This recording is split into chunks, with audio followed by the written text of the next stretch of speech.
students, this is Naveen Mishra, your physics teacher, and today we are going to study the measurement of distance. Students, today we will discuss the two methods. Number one is direct method and number two is indirect method to measure the distance. Students, the measurement of distance involves a very small range to a very large range scale. For example, measurement of size of atoms, measurement of radius of electron, measurement of size of cells. These are the very small range, and the measurement of size of universe, measurement of size of sun, measurement of distance from the earth to the sun, these are the large scale, or you can say large range measurement.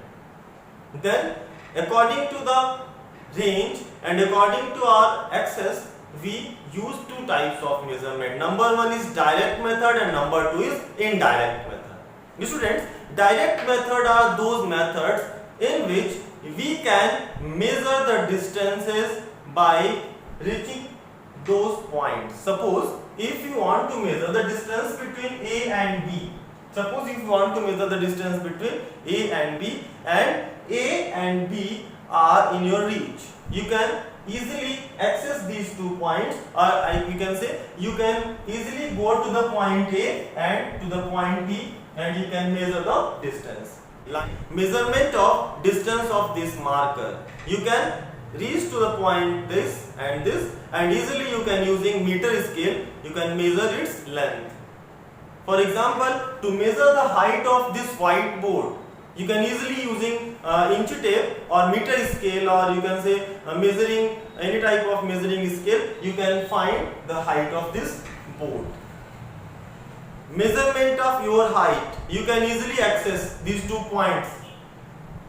In such type of measurement which are in our reach and we can easily reach at those points, this type of measurement are called direct method, or you can say this type of measurement are the direct method, or you can say in this type of measurement a direct method is involved. In those situations where you cannot reach to the point, suppose that the distance of aeroplane from the earth is in your access, or any point on the earth is in your reach, but the aeroplane is out of reach. We cannot go to that point. Suppose if you want to measure the distance of moon from the earth, then earth is in our reach, or you can say the earth is our contact but moon is far away. Moon is not in our contact. In such type of measurement where we cannot go directly, indirect method is involved. Students, in direct method we use meter scale. In direct method you use vernier caliper. In direct method you use screw gauge. In direct method you can use micrometer. In direct method you can use spherometer. These are the devices. You all are very well aware about the meter scale.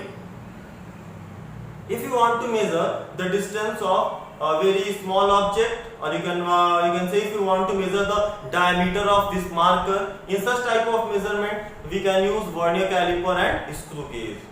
To measure the radius of curvature of any lens, we can use spherometer.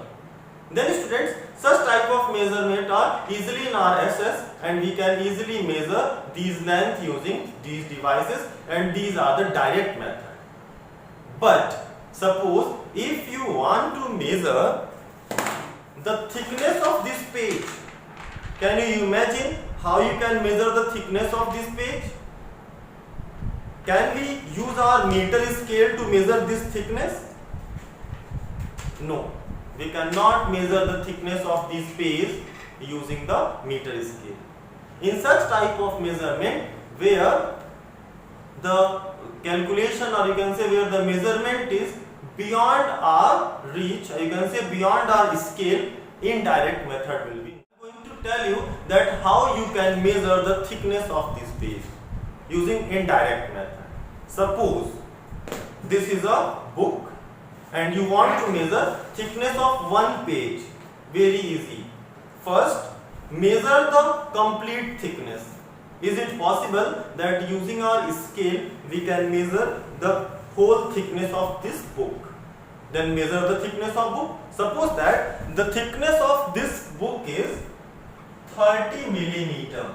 Suppose the thickness of book is 30 millimeter. Now, next step, count the number of pages. In this book there are 1000 pages. Then 1000 pages are equivalent to 30 millimeter. Then one page will be equal to the 30 millimeter divided by the 1000, means 30 into 10 to the power minus 3. Means the thickness of one page is 30 into 10 to the power minus 3 millimeter. Very easy step. Then such type of measurements are called indirect method. Now students, in indirect method there are so many type of steps involved. Number one, we use trigonometry. Suppose that if you want to measure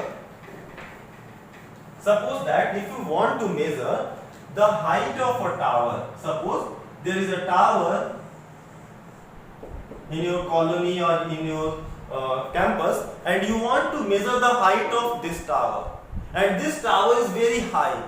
Can you reach at the top? No, it is not easily possible. But using the indirect method, you can find the height of this tower. How? Let us see.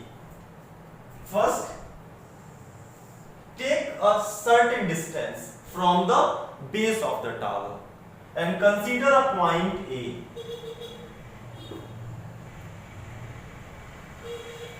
I said consider a point A which is at certain distance, suppose that at 100 meter from this tower. Now go to this point and see at the top of this tower using microscope, and see at the top of this tower using telescope. There is a device named sextant. Sextant is a simple microscope which is used to measure the angle of elevation.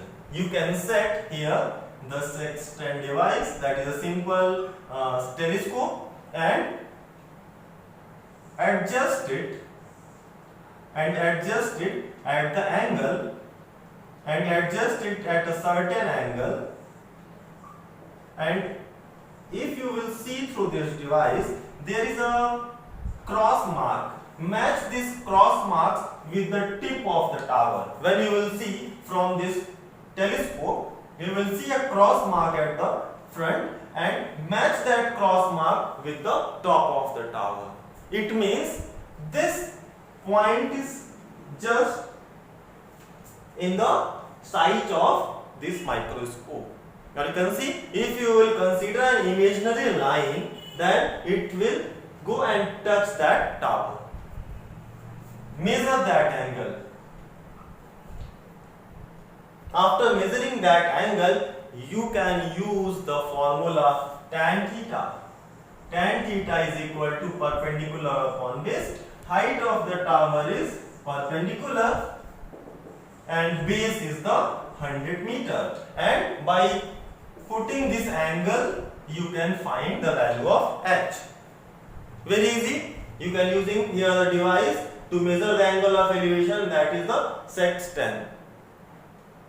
That is simple telescope, and that consists of protractor.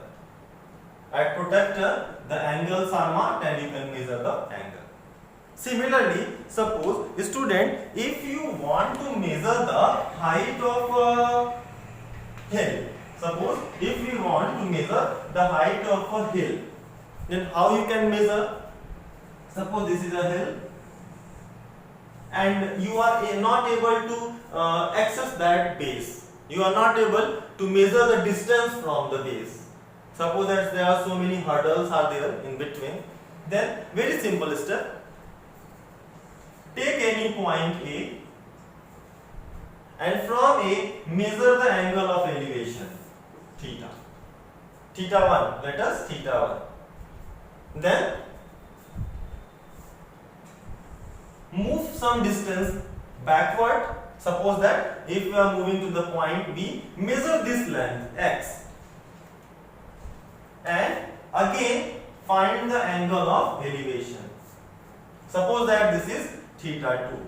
And students, now this diagram is a problem of your chapter trigonometry which you have studied in your class 10th. In that chapter, suppose this is the height of the tower, you can easily measure the height of that tower. Then this is an indirect method. By using, we can measure the height of any tower. Now students, we are going to discuss a method that is parallax method. Parallax method is a very important method. Then the parallax method is a very important method, and using this method you can find out the very large distances. Suppose, yes students, this is our earth. Suppose this is our earth, and from the earth there is a planet or any type of object, you can say. Suppose that if there is any planet and we want to measure its distance from the earth. Very simple concept. Take a point A, and from point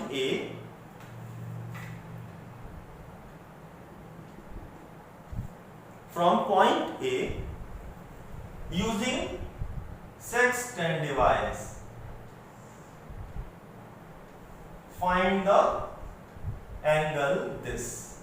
In sextant device there is a vertical line, and from that you can measure this angle theta 1. Again on the earth, go to the point B. Suppose now we are on point B. From this point B, again set your device which is known as sextant. I said this is a simple telescope on which there is a cross mark, and if you match these cross marks with that planet, it means a line drawn, or you can say an imaginary line will meet that point B to the planet. Suppose this angle is theta 2. Now draw imaginary and vertical line. Suppose I am imagining, now we are going to apply mathematics. Suppose I am imagining, now I am going to apply mathematics. Draw a perpendicular and consider if this angle is the theta 1, then this angle will be also theta 1. If this angle is theta 2, then this angle will be theta 2. Now you can measure this distance very easily. Suppose this distance is L and this distance is suppose that this distance is R. Then we are going to apply the formula angle is equal to arc upon radius. We have studied in the definition of radian that suppose if you have any arc, then this arc is subtending an angle theta and is a radius r, and this is the length of arc L, then angle theta is equal to arc upon radius. And if you have angle theta and L, you can find the radius. Then see, arc upon radius, here arc is L, which is measurable quantity. You can easily measure it on the earth. L, and radius is the r, and this angle theta, this is a theta, and which is equal to the theta 1 plus theta 2. And theta 1 and theta 2 has been measured from here 2 points, theta 1 and theta 2. Students, it means now you have theta 1, theta 2 and L, and by using this you can calculate r is equal to theta 1 plus theta 2 by L. And this r is the distance of that planet from the earth. Then students, this is the parallax method. In parallax method, we can measure the distances of large object, or you can say you can measure the distances of far apart planets or far apart objects. And Now students, in our next class we will discuss the measurement of mass, measurement of time. Okay, thank you for watching, thank you so much.